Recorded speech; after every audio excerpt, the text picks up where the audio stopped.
हमारी सोसाइटी में justice system को लेकर एक बहुत ही फेमस कोट है, कानून मकड़ी का वो जाला है जिसमें कमजोर तो फंस जाता है लेकिन मजबूत उसे तोड़कर निकल जाता है। और इसका एक परफेक्ट एग्जांपल अभी हाल ही में सामने आया। पुष्पा 2 मूवी के लीड एक्टर अल्लू अर्जुन को अरेस्ट किया गया। कोर्ट ने उन्हें 14 दिन के लिए जेल भेज दिया। मामला हाईकोर्ट पहुंचा और हाईकोर्ट ने उन्हें फटाफट जमानत भी दे दी और यह सब सिर्फ 5 घंटे के आसपास हुआ है। हालांकि अल्लू अर्जुन की एक रात जेल में गुजरी लेकिन अगले ही दिन सुबह सुबह वो जेल से बाहर भी आ गए। पूरा मामला क्या था पहले वो समझ लेते हैं, फिर आपको एक कड़वी सच्चाई भी बताते हैं। अल्लू अर्जुन जो कि तेलुगु सिनेमा के एक एक्टर हैं, इंडियन सिनेमा के one of the most highest paid actor में से एक हैं, फोर्ब्स इंडिया की 100 सेलिब्रिटी लिस्ट में आते हैं और अब तक इन्हें कई अवार्ड्स भी मिल चुके हैं जिसमें एक national film award, 6 film fair award और 3 नंदी अवार्ड भी शामिल है। इसके अलावा इंडियन सिनेमा में इन्हें एक जबरदस्त डांसर भी माना जाता है। बाकी इन्हें स्टाइलिश स्टार, आइकन स्टार भी कहा जाता है। इनकी टोटल नेटवर्थ करीब 460 करोड़ रुपए है। फैमिली देखें तो दादा अल्लू रामलिंगम, इन्होंने 1000 से भी ज्यादा फिल्मों में काम किया। फादर अल्लू अरविंद टॉप क्लास के प्रोड्यूसर हैं, साउथ के फिल्मी भगवान चिरंजीवी के भतीजे हैं और इनके चाचा पवन कल्याण जो कि एक्टर के साथ साथ पॉलिटिशियन भी हैं और इस टाइम आंध्रा के डिप्टी चीफ मिनिस्टर हैं। मतलब अल्लू अर्जुन टैलेंट, पैसा, पावर हर एक एंगल से एक बेहद ही स्ट्रॉन्ग पर्सनालिटी है। और अभी हाल ही में अल्लू अर्जुन की एक मूवी आती है पुष्पा 2 जो कि इस टाइम बॉक्स ऑफिस पर धमाल मचा रही है और उनकी यही पुष्पा 2 उनकी गिरफ्तारी की वजह बन जाती है। दरअसल 4 दिसंबर को हैदराबाद के संध्या थिएटर में पुष्पा 2 का प्रीमियर रखा गया। भारी भीड़ वहां पर पहुंच गई।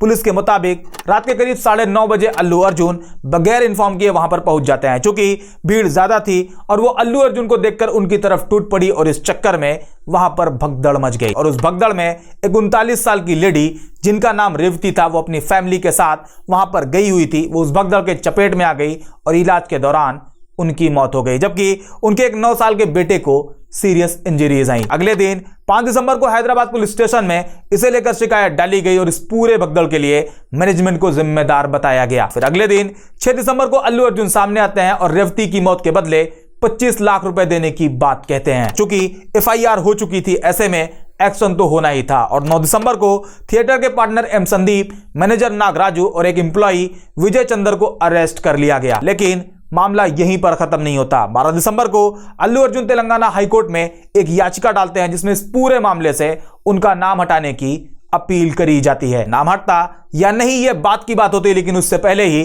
13 दिसंबर को अल्लू को अरेस्ट कर लिया गया और यहां पर गिरफ्तारी से लेकर जमानत तक की सारी कहानी मजबूत मकड़ी के जाले को तोड़कर निकल जाता है, इसकी हकीकत बयान करता है। दोपहर के करीब 12 बजे हैदराबाद में अल्लू अर्जुन के बंगले पर अचानक से पुलिस पहुंचती है। अल्लू अर्जुन पुष्पा के फेमस डायलॉग फ्लावर नहीं फायर हमें लिखी हुई टी शर्ट पहनकर नीचे उतरते हैं और पुलिस उन्हें गिरफ्तार कर लेती है। गिरफ्तार करने के बाद उन्हें चिक्करपुली पुलिस स्टेशन ले जाया जाता है और करीब 4 बजे उन्हें 14 दिन के लिए जेल भी भेज दिया जाता है। अल्लू हाईकोर्ट पहुंचते हैं और सिर्फ 1 घंटे बाद करीब 5 बजे हाईकोर्ट से उन्हें 4 हफ्ते के लिए जमानत भी मिल जाती है। कोर्ट में अल्लू के वकील की तरफ से जो कुछ स्ट्रॉन्ग पॉइंट रखे गए वो भी आपको बताता हूं। अल्लू के वकील ने कोर्ट में कहा कि थिएटर में घटना के टाइम पर अल्लू अर्जुन बालकनी पर थे जबकि भगदड़ नीचे के फ्लोर पर हुई। इस पॉइंट को आप याद रखिएगा, ये आगे अभी और भी काम आने वाला है। इसके अलावा अल्लू के वकील की तरफ से एक और इंसिडेंट को पॉइंट आउट किया गया। वो कहते हैं कि साल 2017 में शाहरुख खान अपनी एक मूवी रईस के प्रमोशन के लिए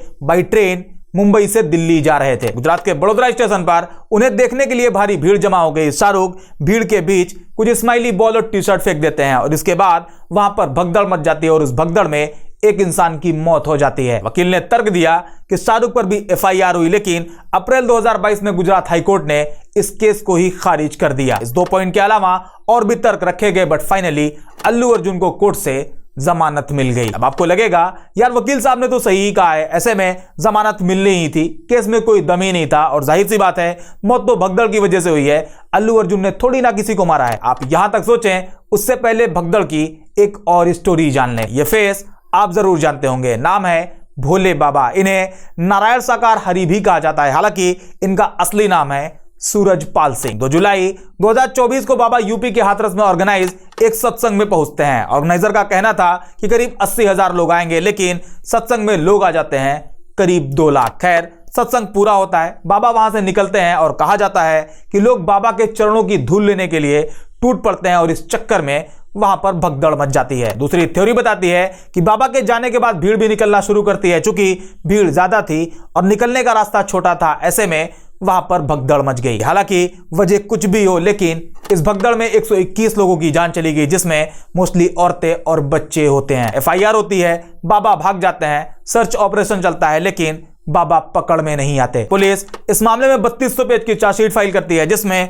11 लोगों को एक्यूज बनाया गया। बट कहा गया कि चार्जशीट से भोले बाबा का नाम ही हटा दिया गया। मतलब अल्लू अर्जुन के केस में जमानत मिल गई, शाहरुख खान का केस खारिज कर दिया गया, सूरजपाल सिंह उर्फ नारायण साकार हरि उर्फ भोले बाबा अरेस्ट ही नहीं हुए। ऐसे में एक सवाल आता है कि जब कुछ होना ही नहीं है तो पुलिस गिरफ्तार क्यों करती है?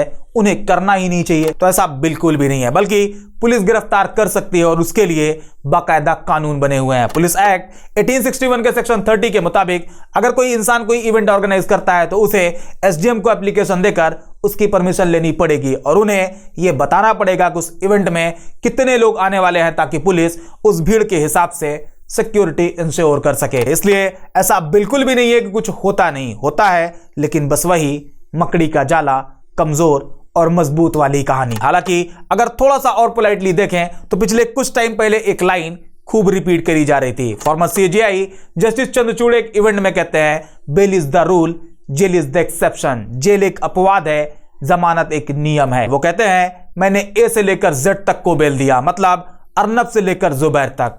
बात बिल्कुल सही है। अब अगर इसे अल्लू अर्जुन के केस पर अप्लाई करें तो जमानत एक नियम है, इस हिसाब से ये बिल्कुल भी सही है। बट वेट, कहानी में ट्विस्ट अब आने वाला है। अब ये फेस देखें, इन्हें आप जरूर जानते होंगे, नाम है उमर खालिद। पिछले 4 साल से ये जेल में है। इन पर दिल्ली दंगा के मास्टरमाइंड होने का आरोप लगा है। इन्हें अब तक जमानत नहीं मिली है। ये जब भी बेल पिटीशन फाइल करते हैं तो उसे या तो रिजेक्ट कर दिया जाता है या फिर उस पर सुनवाई ही नहीं हो पाती। और इस तरह पिछले 4 साल से उमर खालिद बगैर किसी ट्रायल के आज भी जेल में है। अब अगर अल्लू अर्जुन के वकील के उस पॉइंट को फिर से देखा जाए जिसमें वो कहते हैं कि अल्लू अर्जुन बालकनी पर थे जबकि भगदड़ नीचे के फ्लोर पर हुई, इसलिए उन्हें जमानत मिलनी चाहिए। इस बेसिस पर जब दिल्ली दंगा हुआ तो उमर खालिद दंगे की जगह पर मौजूद ही नहीं थे, फिर इन्हें जमानत क्यों नहीं? दूसरा, अगर बेल इज अ रूल तो फिर यह रूल उमर खालिद के केस में अप्लाई क्यों नहीं होता? उन्हें बेल क्यों नहीं दी जाती, जबकि अल्लू अर्जुन के केस में इसे बखूबी फॉलो किया जाता है? इसी तरह कई और सवाल है, लेकिन